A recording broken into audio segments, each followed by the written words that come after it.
کہ تقریباً 10 جون سے ہمارے وکالت نامے سائن نہیں ہو رہے ہیں. اور نہیں آپ پلیز سر نہیں sir please just give me 2 minutes نہیں سر آپ میری بات ہی مکمل نہیں. سر مجھے پتہ ہے جو فیصلہ آ چکا ہے آپ وہی سنائیں گے, لیکن 2 منٹ مجھے دے دیں, میں اپنی بات کہہ دوں.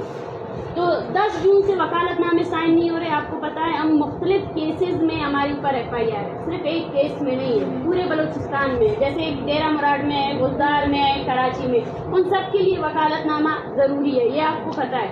تو اس پر میں نے جج صاحب سے کہا, وہاں پر سپرنٹینڈنٹ جیل جو ہے کوئٹہ کے, انہوں نے ATC کورٹ کے جج پر ہمارے سامنے بلیم لگایا کہ انہوں نے ان کو آرڈر دیا ہے کہ کسی وکالت نامے پہ دستخط نہیں کرے, جس پر جج نے بالکل اس چیز کو یہ کہا کہ ہم ایسا کر ہی نہیں سکتے کیونکہ رائٹ آف ڈیفینس ہر کسی کا حق ہے. بالکل جی میری بات ابھی تک میری بات مکمل نہیں ہوئی, ایک منٹ. تو اس کے بعد 10 دن سے ہم ریمانڈ میں ہیں. سب سے پہلی بات, ہم نے 24 گھنٹے بھوک ہڑتال کیے کیونکہ ہمیں ہمارے ڈیو رائٹس نہیں ملے. پچھلے والے جج نے جو ریمانڈ دی تھی اس وقت انہوں نے یہ کہا تھا کہ آپ کو سارے ڈیو رائٹس ملیں گے. یہاں پہ ایک ڈسیبل شخص ہے, اس کو وہ ڈیو رائٹس نہیں ملے, ہمیں کس حالت میں رکھا گیا.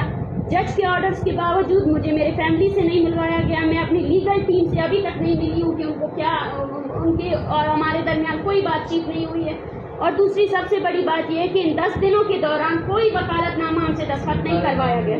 اور پھر کہا جاتا ہے سر پلیز اس پر آپ کو, کیونکہ پچھلے جج نے بھی یہی کہا تھا, انہوں نے بھی آپ کی طرح ہی یہی کہا تھا کہ آپ وکالت نامے دستخط کریں, لیکن انہوں نے یہ کہا